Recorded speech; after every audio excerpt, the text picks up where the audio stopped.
Bonsoir, le flash des informations pour ce lundi 11 mars.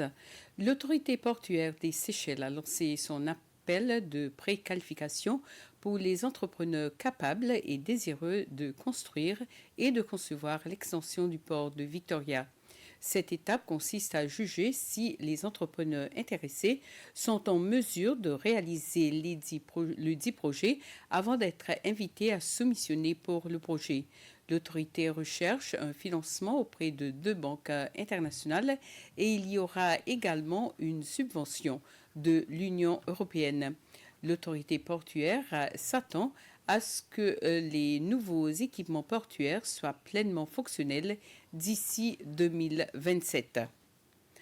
L'entreprise de télécommunications Cable & Wireless a demandé des excuses à ses clients à la suite des interruptions que l'entreprise a connues dans ses services depuis la semaine dernière.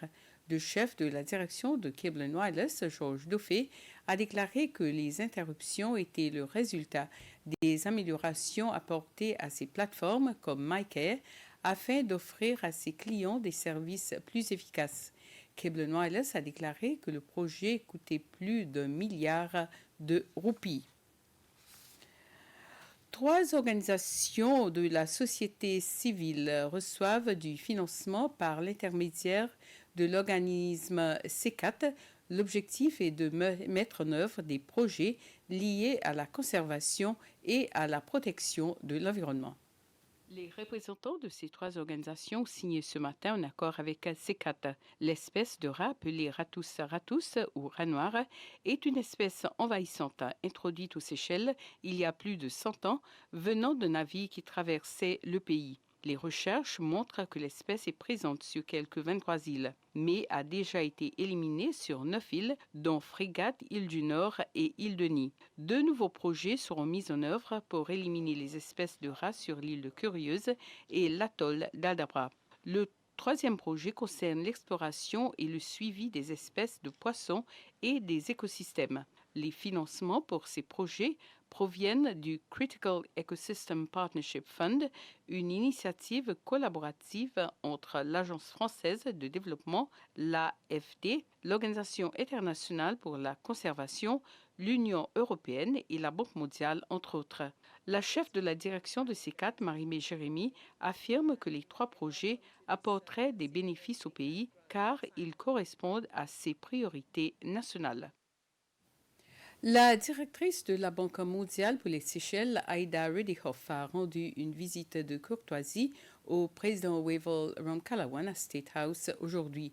Elle dit qu'elle est aux Seychelles pour 3 objectifs principaux pour examiner certains facteurs qui affectent les jeunes aux Seychelles, un rapport de développement sur le changement climatique sur lequel il travaille et la poursuite de la préparation du cadre de partenariat national. Plusieurs pays d'Afrique et de l'océan Indien, dont le Botswana, le Kenya, le Malawi, l'île Maurice, l'Afrique du Sud et les Seychelles, participent à une réunion d'un groupe de travail qui comprend des responsables des pays d'Afrique australe et orientale qui supervisent la qualité de l'éducation dans la région.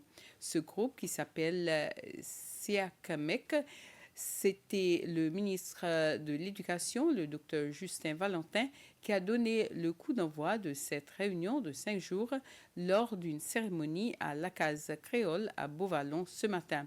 L'objectif principal de la réunion est d'utiliser les données collectées en 2021 pour rédiger un rapport qui sera ensuite utilisé pour mettre en œuvre des stratégies et des politiques qui guideront le ministère de l'Éducation des Seychelles.